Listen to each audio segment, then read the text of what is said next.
Deepak Adhikari, have been elected a member of the House of the People, do swear in the name of God that I will bear truth. নতুন innings শুরু করলেন অভিনেতা দেব ওরফে দীপক অধিকারী। শপথ নিলেন এ রাজ্য থেকে নির্বাচিত রাজ্যসভার 3 সাংসদও। আগেই শপথ নিয়েছেন তৃণমূলের নবনির্বাচিত লোকসভার সাংসদরা। সোমবার শপথ নিলেন দলের অভিনেতা সাংসদ দেব। এদিন সংসদের যৌথ অধিবেশনে রাষ্ট্রপতির বক্তৃতার পর তাকে শপথ বাক্য পাঠ করান লোকসভার অধ্যক্ষ সুমিত্রা মহাজন। তৃণমূলের বেশিরভাগ সাংসদই মাতৃভাষায় শপথ নিলেও ইংরেজিতে শপথ নেন দেব। সংসদে প্রথমবার পা দিয়ে উচ্ছ্বসিত তিনি। দেবের পাশাপাশি এ রাজ্য থেকে নির্বাচিত 3 রাজ্যসভার সাংসদও শপথ নেন। এদের মধ্যে ছিলেন তৃণমূলের যোগেন চৌধুরী ও মিঠুন চক্রবর্তী। সোমবার শপথ নেন সিপিএমের রাজ্যসভার সাংসদ ঋতব্রত বন্দ্যোপাধ্যায়ও। ফুটবল খেলা শেষে 4 বন্ধু মিলে স্নান করতে গিয়েছিলেন গঙ্গায়, কিন্তু আচমকা জোয়ার এসে যাওয়ায় তলিয়ে গেলেন সকলেই। ঘটনাস্থল কোন্নগর।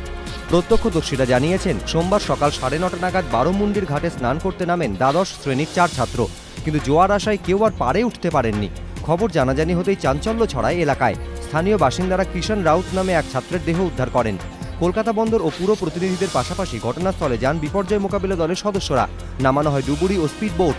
দুপুরে দীপাঞ্জন ভট্টাচার্য নামে আরও এক ছাত্রের দেহ উদ্ধার হয়। স্থানীয় সূত্রে খবর, 4 ছাত্রই বেসরকারি ইংরেজি মাধ্যম স্কুলের ছাত্র। ঘটনায় শোকের ছায়া নেমে এসেছে গোটা এলাকায়। সাম্বার দেশ মাতাতে এবার ব্রাজিলে পা রাখল 2 হেভিওয়েট ব্রিগেড। একদিকে স্প্যানিশ আর্মাডা আর অন্যদিকে ইংরেজ সিংহ। 2010-এর বিশ্ব চ্যাম্পিয়ন স্পেনকে রবিবার স্বাগত জানালো কিউরিটিবা শহর, কিন্তু কোনো জাঁকজমক ছিল না। বিমানবন্দরে নামার পর টিম বাসে করে সোজা হোটেল। গোটা টুর্নামেন্টে এই কিউরিটিবাই হচ্ছে স্প্যানিশদের বেস ক্যাম্প। স্থানীয় একটি ক্লাবে তাদের অনুশীলনেরও ব্যবস্থা করা হয়েছে। অন্যদিকে এদিনই রিও ডি জেনেরো বিমানবন্দরে রুনিদের নিয়ে অবতরণ করে গোটা ইংল্যান্ড দল।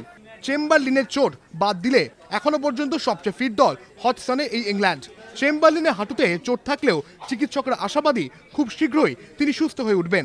বিমানবন্দরে নামার পরে রুনি, জেরার্ড, স্টার্লিংরা টিম বাসে করে হোটেলে যান। রাতটুকু বিশ্রামের পর শুরু হয় অনুশীলন। এদিকে স্পেনের মতো ইংল্যান্ড দলকে অভ্যর্থনা জানাতেও কোনো রকম জাঁকজমক ছিল না রিওতে, জানিয়ে প্রশ্ন তুলেছেন সমর্থকরা। ব্রাজিল প্রশাসনের তরফে জানানো হয়েছে ফুটবলারদের নিরাপত্তার স্বার্থেই এই সিদ্ধান্ত নেওয়া হয়েছে।